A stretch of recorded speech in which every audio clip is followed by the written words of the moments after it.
In April 2026, two of the most powerful economic institutions on earth said the same thing about the United Kingdom within 24 hours of each other. The International Monetary Fund cut its growth forecast for Britain by half a percentage point. The OECD did the same. It was the largest downgrade of any rich country in the world. Not Germany, not Italy, not Japan, Britain. Behind that single number is a story about energy, inflation, mortgages, wages, taxes, and the choices that brought one of the wealthiest countries on earth to the point where the IMF and the OECD now describes it as the most exposed major economy in the world. This is Coin in Context, and today we follow the money behind broke Britain. What is actually happening? Who is paying for it? And what it means for every household in the United Kingdom. Let us start with the headline numbers because they are stark. The IMF now expects the UK economy to grow by 0.8% in 2026. That is down from a previous projection of 1.3%. A half a point downgrade in a single revision is unusual. To do it to the UK alone whilst leaving other major economies broadly where they were is significant. Inflation is now expected to peak at around 4%, to average 3.2% across 2026 as a whole, and to fall back to the Bank of England 2% target only at the end of 2027. The Bank of England itself, in early 2026, said preliminary estimates puts consumer price inflation at between 3 and 3.5% in the second and third quarter of 2026, driven, in his own words, by higher energy prices. And those energy prices are no accident. The July 2026 energy price cap is now forecasted at £1,973 for a typical household. That is 20% above the April level. A 1 in 5 increase in the line of a household budget that British families spend more on proportionately than any other G7 country. The IMF was unusually direct about the cause of the UK downgrade. Britain, they said, is amongst the most exposed major economies in the world to an energy shock. The reasons are structural. They have been building for decades.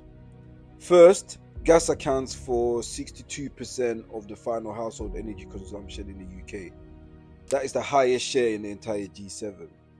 Second, the UK electricity prices are tied by the design of the energy market to the wholesale gas price. Even when the electricity is generated by wind, solar, or nuclear, the price British households pay for it tracks the cost of gas.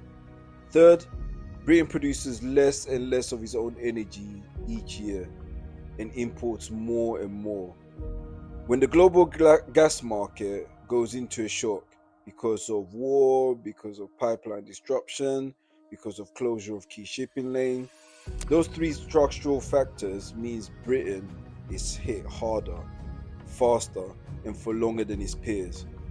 In 2022, after the invasion of Ukraine, Britain's inflation rate reached 11%, the highest in 40 years and well above the Eurozone average. In 2026, after the Hormuz crisis, the same dynamic is playing out again.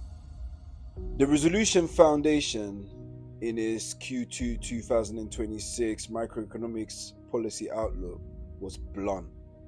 Structural exposure plus weak fiscal headroom equals the worst growth and inflation profile in a rich world. The second part of the story is what's happening in the bond market, because that is where mortgages, government borrowing, and the cost of running the country actually gets priced.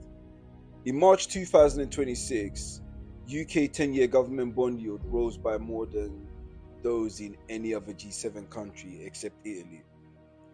When government bond yields rise, the cost of borrowing for the government rises. That means more of every pound of tax revenue is spent on interest payments rather than schools, hospitals, or infrastructure. It also means mortgage rates stay elevated. Bank price mortgages off government bond yields. When yields go up, fixed mortgage rates go up. When the fixed mortgage rates stay up, monthly payments to stay up. In 2025, around 1.5 million British households were already coming off the fixed rate mortgage deals.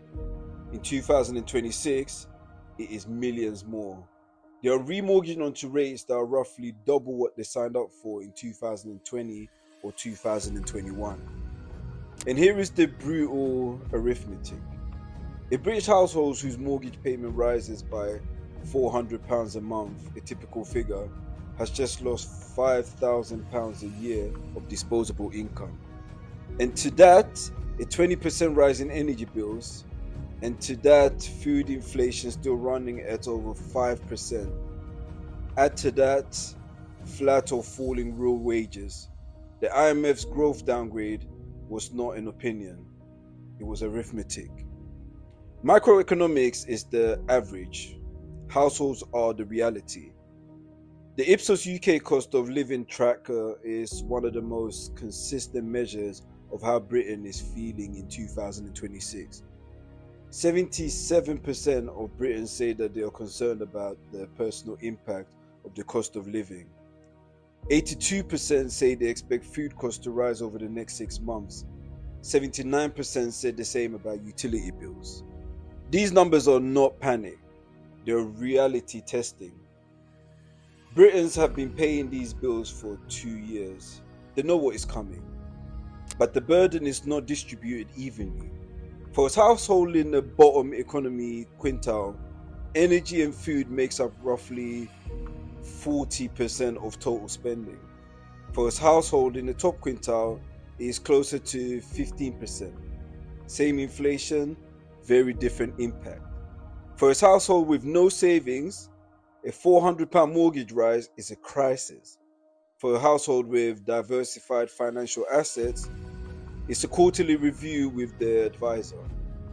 And for a country with one of the highest household cost to income ratio in the G7, the squeeze on the bottom half is what eventually translates into a recession. In every economic crisis, somebody is on the other side of every losing trade. In Britain in 2026, follow the money. Energy companies, the largest UK listed oil and gas firms, Shell, BP, the integrated majors, reported strong earnings on the back of the global price spike. Banks, UK retail banks earn more interest on consumer credit, mortgages, and corporate loans when rates stay elevated. Their net interest margins widened through 2025 and 2026. Landlords, buy-to-let landlords with mortgages or with mortgages locked in at lower rates were able to raise rents in line with inflation, transferring income from younger renters to older asset holders, often within the same families. And finally, the holders of the UK government bonds at the moment yields rose. Pension funds, sovereign wealth funds, and the bond traders who bought UK gilts at higher yields are now earning some of the highest fixed income returns of the last 2 decades. For the wealthy, broke Britain is a yield opportunity. For the ordinary household, it's a thing that's breaking the budget. That asymmetry, visible, quantifiable, growing, is the most important UK story of 2026. The IMF downgrade is not just a number, it's a statement about a structural problem. Over 4 decades, Britain made a series of choices that pushed the economy further and further away from its industrial base, further into financial services and consumption, and further into reliance on imported energy and imported capital. Those choices delivered enormous gains during the easy decades, the 1990s and the early 2000s. They are now exacting their costs during the hard decade. A country with high household debt, high housing costs, high energy imported dependency, and weak productivity growth has very few tools when external shock arises. When the shock came in 2022, the war in Ukraine, Britain was hit hardest in the G7. When the shock came in 2026, the Hamas crisis, Britain was hit hardest again. This is not bad luck. This is structural fragility, and it's the reason the IMF singled the UK out. If you're a British viewer watching this, and you're listening to the IMF tell you the country is in the worst shape of any rich economy, you have 3 real practical things you can do. First, control what you can. Order the things in your household. Budget that are the most exposed to imported inflation. Energy contracts, insurance renewals, subscription services that creep up annually. Switching, fixing, and reorganizing in 2026 saves real money in 2026. Second, build your buffer ruthlessly. The single most powerful financial protection in an economy with sticky inflation and high mortgage rates is liquid savings. 3 to 6 months of essential spending in an easy access saving account is the difference between weathering a shock and being broken by one. Use the new ISA allowance. Use a high interest savings. Just have it. Third, think globally about your investments. If you only invest in UK assets, your retirement is a hostage to the UK growth. The same fundamentals that produced the IMF's downgrade affects UK equities, UK property, and UK pension returns. Diversification across global stocks, bonds, and assets classes is not exotic anymore, it's essential. And remember, the IMF is describing a snapshot of 1 year. It is not a life sentence on a country. Britain has been broke before, in 1976, in 1992, in 2008. After every one of those moments, individual households who made boring, disciplined, diversified financial decisions came out the other side stronger. You can be one of them. This is Coin in Context. We follow the money, so you can follow it too.